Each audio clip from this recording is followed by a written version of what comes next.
Assalamualaikum warahmatullahi wabarakatuh. Perkenalkan, nama saya Idham Ramadan Habibi dengan NIM 25.1157. Di sini saya akan mempresentasikan tentang transformasi hukum perdata nasional melalui pembaruan hukum perikatan. Ini disampaikan oleh Prof. Dr. Yusril Ihza Mahendra dalam acara Konferensi Nasional Eks Hukum Perdata dan Musyawarah Kerja Nasional Asosiasi Pengajar Hukum Keperdataan. Hukum adalah cerminan peradaban. Hukum perdata, khususnya hukum perikatan, adalah tulang punggung dari setiap interaksi ekonomi dan sosial masyarakat modern. Ia mengatur janji, kesepakatan, tanggung jawab, penggerakan roda perekonomian. Buku 3 Kitab Undang-Undang Hukum Perdata adalah warisan kolonial yang usianya hampir 2 abad.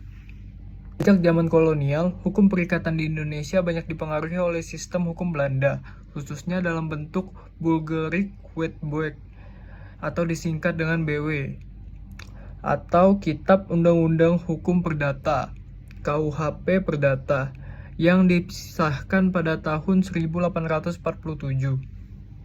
Sejak Indonesia merdeka tahun 1945, adanya kekosongan hukum yang harus segera diantisipasi.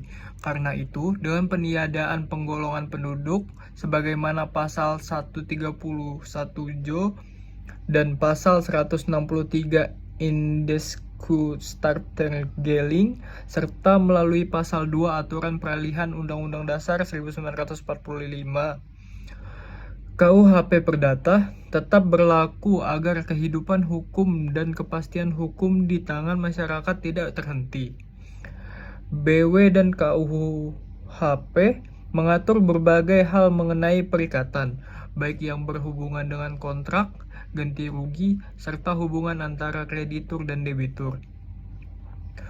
Hukum perikatan ini menjadi acuan bagi sistem hukum perdata di Indonesia. Meskipun telah mengalami perubahan dan penyesuaian dengan keadaan sosial, ekonomi, politik yang terus berkembang.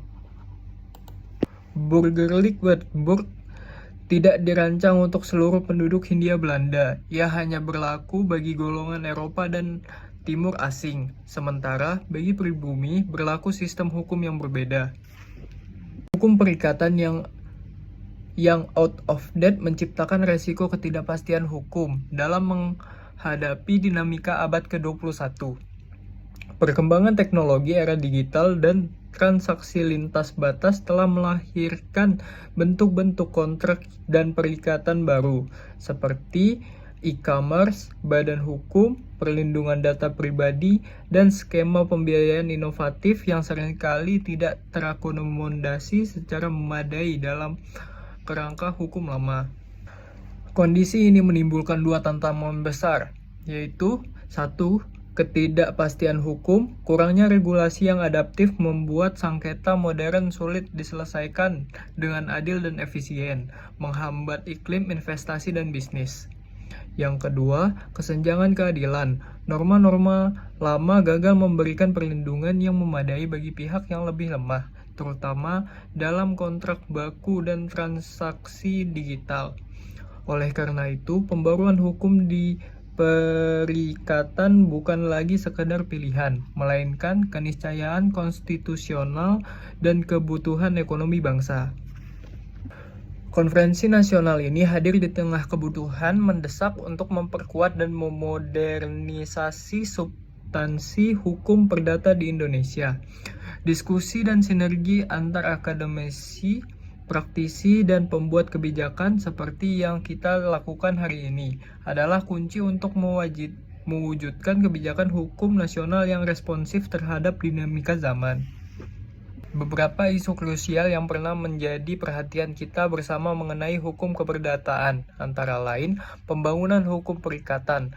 Perkembangan global menuntut kita untuk mengintegrasikan prinsip-prinsip hukum kontrak internasional seperti yang terdapat dalam UNIDROIT, Principles of International Commercial Contract atau disingkat dengan UPCC, dan akomodasi hukum perdata Islam.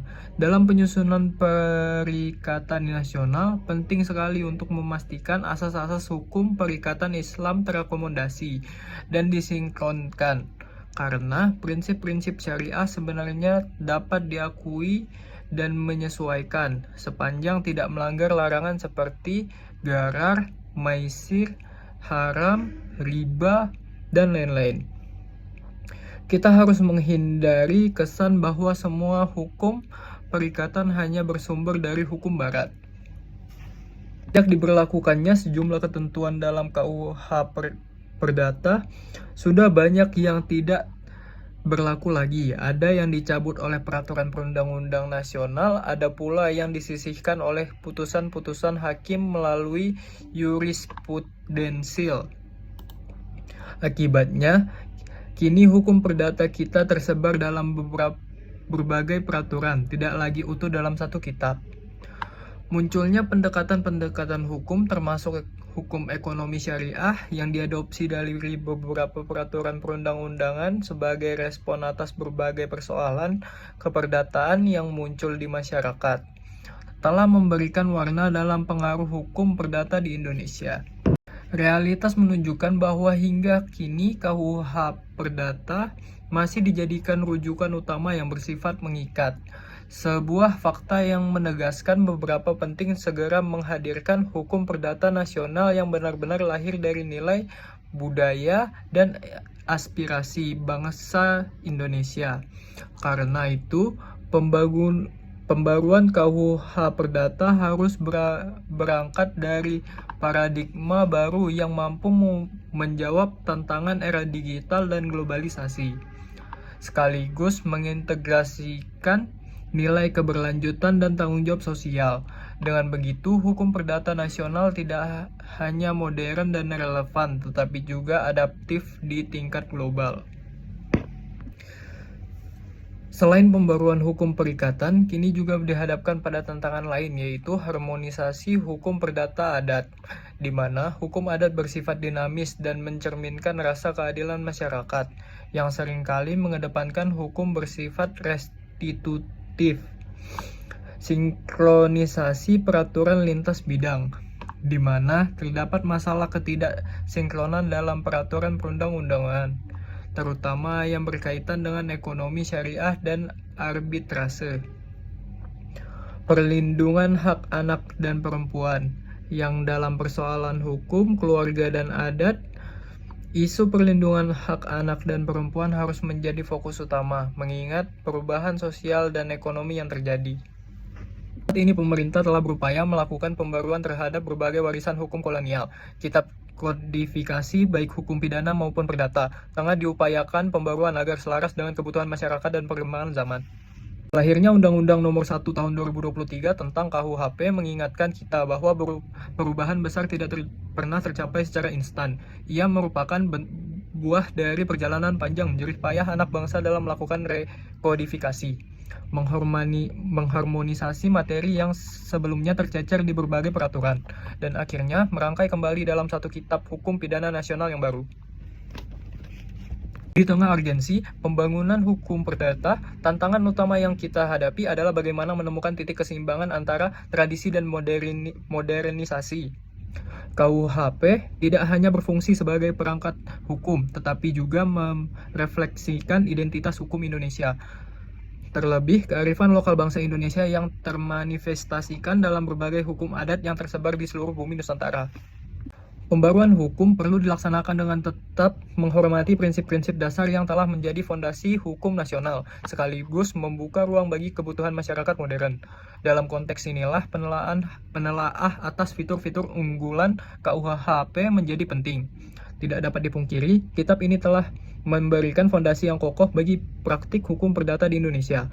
Fondasi tersebut kini perlu disesuaikan dengan dinamika zaman, sehingga hukum perdata kita tidak tertinggal, melainkan berkembang menjadi sistem yang lebih modern, relevan, dan mencerminkan jati diri bangsa. Sekian dari saya. Assalamualaikum warahmatullahi wabarakatuh.